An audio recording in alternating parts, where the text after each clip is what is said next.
Very good morning to all of you. Myself Manoj Kumar Sharma. Today we will discuss again two column cash book with bank and discount column. आज की इस video में हम पढ़ेंगे दो खाने वाली रोकड़ बही जिसमें बैंक खाता और कटौती खाता बनाया जाता है. आज की इस आधुनिक समय में कोई भी व्यापारी, चाहे वो छोटा व्यापारी है चाहे वो बड़ा व्यापारी है, ऐसा नहीं है जो बैंक से संबंधित लेन देन नहीं करता है. व्यापार को चलाने के लिए बैंक में पैसे जमा करना, बैंक से पैसे निकालना, चेक द्वारा पेमेंट करना, चेक द्वारा राशि जो है वो प्राप्त करना, ये सभी लेन देन जो है वो आधुनिक व्यवसाय में बहुत आवश्यक है. तो ऐसा व्यापारी जो बैंक के साथ व्यापार संबंधी लेन देन करता है वो दो खाने वाली रोकड़ बही बनाता है जिसमें वो एक बैंक खाता बनाता है और यदि व्यापार से संबंधित लेन देन में वो कटौती प्राप्त करता है या कटौती देता है तो दूसरा खाता जो है वो कटौती खाता बनाया जाता है. तो आज की इस वीडियो में हम ये डिस्कस करेंगे कि दो खाने वाली रोकड़ बही जिसमें बैंक खाता और कटौती खाता होता है कैसे बनाई जाती है, उसका प्रारूप क्या होता है और उसे बनाने में कौन कौन सी बातें जो हैं हमें ध्यान में रखनी है. तो सबसे पहले टू कॉलमन कैश बुक, दो खाने वाली रोकड़ बही जिसमें बैंक खाता और कटौती खाता होता है. बैंक संबंधी लेन देन में व्यापारी बैंक में पैसे जमा करवाता है. ऐसी रोकड़ बही उन व्यापारियों द्वारा बनाई जाती है जो प्रतिदिन जो भी राशि उन्हें रोकड़ में प्राप्त होती है उसे वो तुरंत बैंक में जमा कर देते हैं और जो भी वो भुगतान करते हैं उसे वो चेक द्वारा या ड्राफ्ट द्वारा करते हैं. तो ऐसे व्यापारी bank column with discount column वाली दो खाने वाली रोकड़ बही जो है वो बनाते हैं. तो ऐसी रोकड़ बही जो होती है उसका फॉर्मेट आपके सामने है. फॉर्मेट सेम वैसे ही जैसा कि हमने पिछले वीडियो में सिंपल कैश बुक और cash book with cash and discount column में पढ़ा था, सेम वैसा ही फॉर्मेट है. इसमें डिफरेंस यही है कि कैश या अमाउंट की जगह अब हमारे पास बैंक कॉलम है. तो इसमें भी left hand side debit side और राइट हैंड साइड जो है वो credit side. Left hand side में फर्स्ट डेट का कॉलम, सेकंड रिसीट्स का, प्राप्तियों का, या पर्टिकुलर्स भी लिख सकते हैं. Then third is ledger folio, fourth is discount column and fifth is bank column. Bank संबंधी लेन देन की जो भी राशि होगी वो इस खाने में लिखी जाती है. उसी तरह पेमेंट साइड में date, payments, ledger folio, discount और बैंक संबंधी जो भी आपने लेन देन भुगतान के तौर पे किए हैं उनकी राशि जो है वो इस खाने में लिखी जाती है. तो ये हमारे पास दो खाने वाली टू कॉलम कैश बुक जिसमें बैंक कॉलम और डिस्काउंट कॉलम है, ये उसका प्रारूप है. अब जो दो खाने वाली रोकड़ बही बैंक कॉलम और डिस्काउंट कॉलम वाली होती है उसमें कौन कौन से लेन देन आते हैं और उन लेन देनों को कैसे लिखा जाता है ये हम डिस्कस करेंगे. तो सबसे पहले है हमारे पास opening balance of bank account. जैसा कि हमने आपको पहले बताया है कि जो कैश बुक होती है उसका जो कैश अकाउंट होता है उसका हमेशा डेबिट साइड का टोटल जो है वो ज्यादा होता है, इसलिए उसका डेबिट बैलेंस होता है। लेकिन बैंक के केस में जो है हमारे पास डेबिट बैलेंस भी हो सकता है और क्रेडिट बैलेंस भी हो सकता है। क्रेडिट बैलेंस को बैंक ओवरड्राफ्ट कहते हैं।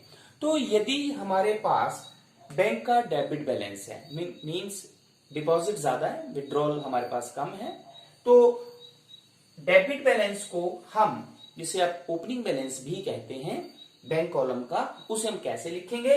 यहाँ पे डेट जैसे मान लो 2021 और सितंबर 1 है, तो टू बैलेंस ब्रॉट डाउन या टू ओपनिंग बैलेंस, तो बैंक कॉलम में जो भी अमाउंट होगा वो लिखा जाएगा। लेकिन यदि क्रेडिट बैलेंस है, क्रेडिट बैलेंस का मतलब होता है क्रेडिट साइड विड्रॉल ज्यादा होना, तो क्रेडिट साइड ज्यादा होना जिसे हम बैंक ओवरड्राफ्ट कहते हैं। तो कई बार बैंक ये सुविधा देता है व्यापारी को कि जितनी राशि उसकी बैंक के खाते में जमा होती है उससे कुछ राशि ज्यादा की पेमेंट वो कर सकता है। तो जितनी ज्यादा राशि, मतलब जितनी राशि उसकी जमा है बैंक अकाउंट में, उससे जितनी ज्यादा राशि का पेमेंट वो कर देता है उसे बैंक ओवरड्राफ्ट कहते हैं। ठीक है, और ये पैसा बैंक में उसे वापस करना होता है। तो यदि क्रेडिट बैलेंस है तो उसे क्रेडिट साइड में लिखा जाएगा। तो मान लो यदि बैंक का क्रेडिट बैलेंस होता तो उसे आपने यहां लिखना था by balance brought down, by balance brought down, और अमाउंट यहां पे बैंक वाले खाने में लिखना है।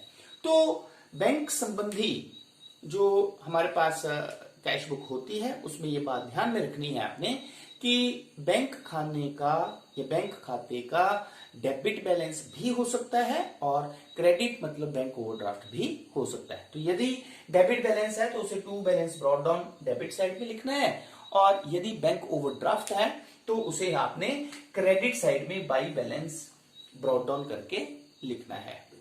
देन सेकंड हमारे पास जो है वो नेक्स्ट ट्रांजेक्शन पढ़ने से पहले मैं आपको बताता हूं कि कोई भी व्यापारी जो है वो बैंक में दो तरह के खाते खोल सकता है।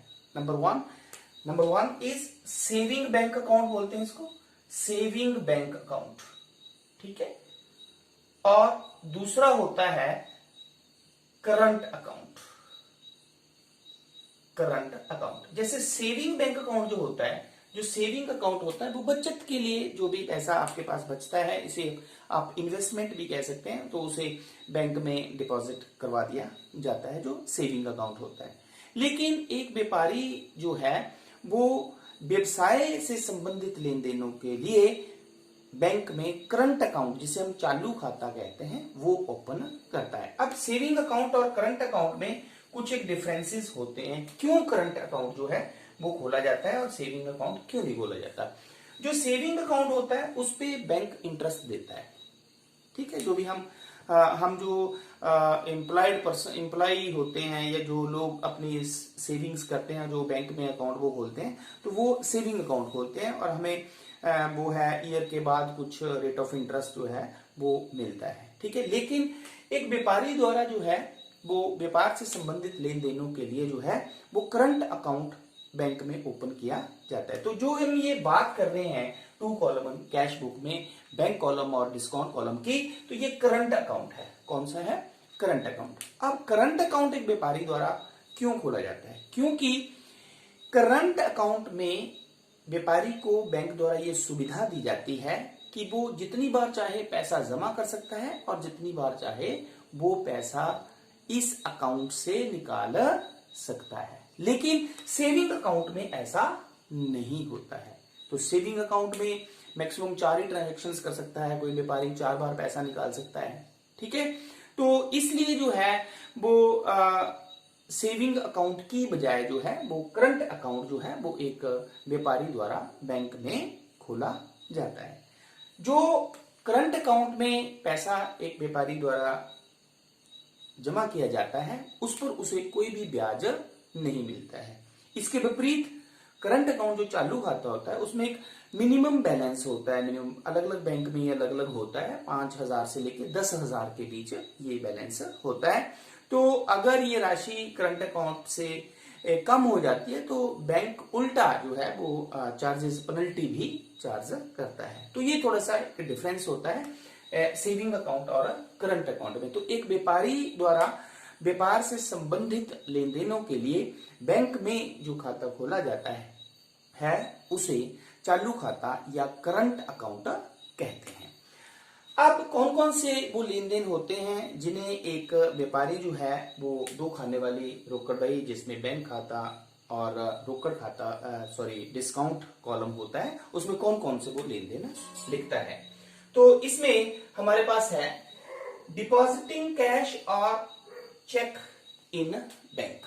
एक व्यापारी जो है वो दिन में जो भी रोकड़ उसे प्राप्त होता है उसे वो बैंक में जमा कर देता है। तो जब वो बैंक में जमा करता है तो उसे हम डेबिट साइड में लिखते हैं। पैसे जब जमा किए तो कैश लिख दिया जाता है। चेक द्वारा भी जो है वो अगर किसी व्यापारी को कहीं से चेक प्राप्त होता है तो उसे भी वो बैंक में जमा कर देता है। तो चेक करके वो पैसे या किसी से मिलता है तो मान लो हरी से मिलता है उसको चेक, तो हरी करके जो है वो यहाँ पे डेबिट साइड में उसको लिख देता है।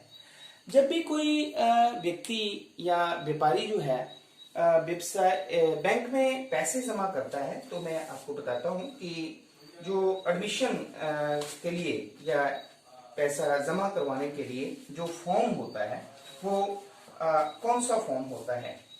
जैसे कि ये आप देख सकते हैं आपके सामने ये एक फॉर्म दिया है, ये स्टेट बैंक ऑफ इंडिया का फॉर्म है।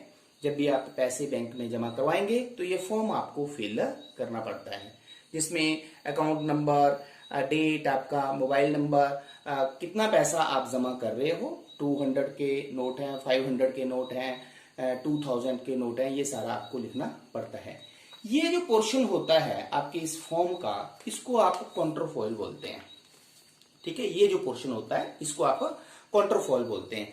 ये जो है इस पे स्टंप लगा के, क्रॉस्ड स्टंप लगा के जो कैशियर होता है ये आपको वापिस एज ए प्रूफ आपको वो दे देता है। तो इस तरह से इसको भर के जो है आप अपना पैसा जो है वो बैंक में जमा करवा सकते हैं। तो टू कैश लिख के जो भी आपने बैंक में पैसे जमा करवाए वो आप लिख सकते हैं। देन अगर किसी से आपको चेक प्राप्त होता है तब भी आपको ये फॉर्म भरना पड़ेगा। ठीक है, और इसके साथ चेक आपको लगाना पड़ेगा और यहाँ पे चेक से संबंधित आपको डिटेल लिखनी पड़ेगी। ये नीचे लिखा हुआ है कि कौन सा चेक नंबर है, कितने का चेक है, इसी तरह यहाँ पे भी चेक नंबर है और कितना अमाउंट है। ये सारी चीजें जो है वो आपको ये फॉर्म भरना है, साथ में आपको चेक देना है और ये फिर बैंक में आपको जमा कर देना है। तो जैसे हरी से आपको चेक मिला तो 2 हरी लिख के आप यहाँ पे अमाउंट लिख सकते हैं। तो ये है हमारे पास बैंक से संबंधित ट्रांजैक्शन कि आपको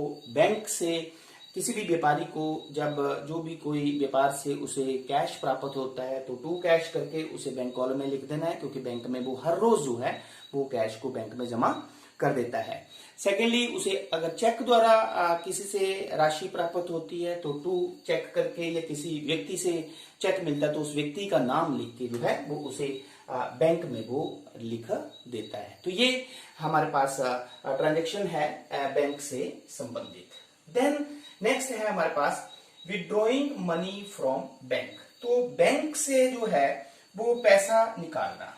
ठीक है, तो बैंक से कोई भी व्यापारी जो है वो पैसा निकाल सकता है। ठीक है, तो जब कोई भी व्यक्ति या व्यापारी बैंक से पैसा निकालता है तो आप ये विड्रॉल फॉर्म देख सकते हैं। ठीक है, ये विड्रॉल फॉर्म होता है, ये जैसे स्टेट बैंक ऑफ इंडिया का विड्रॉल फॉर्म है।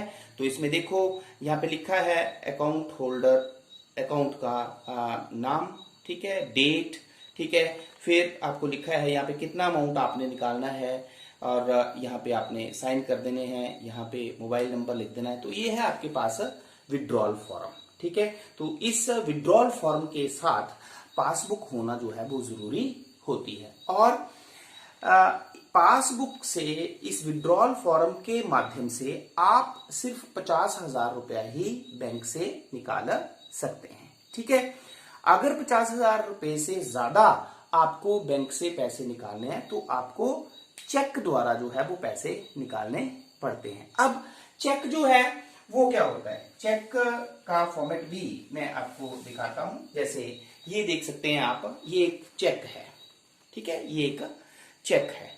तो चेक में देख जैसे लिखा हुआ है यहाँ पे, तो अगर आपने खुद पैसे निकाले तो सेल्फ लिख देना है यहाँ पे, देन डेट लिख देनी है, देन कितना अमाउंट निकाला, जैसे 10,000 यहाँ पे साइन कर दिए, तो एक चेक द्वारा अमाउंट आप विड्रॉ कर सकते हैं। तो जब आप खुद स्वयं पैसा निकालते हैं, अपने व्यक्तिगत प्रयोग के लिए निकालते हैं, तो यहाँ पे आपने वाई ड्रॉइंग्स कर देना है। क्या कर देना है, वाई ड्रॉइंग्स, ठीक है। और अगर आपने ये चेक द्वारा किसी को पेमेंट की है, ठीक है, तो आप चेक द्वारा किसी को पेमेंट भी कर सकते हैं। तो यहाँ पे आपने सेल्फ की जगह उसका नाम लिख देना है। मान लो मिस्टर कुमार को आपने चेक द्वारा पेमेंट की, तो यहाँ पे लिख देंगे आप कुमार, ठीक है। तो कुमार को आपने पेमेंट कर दी चेक द्वारा।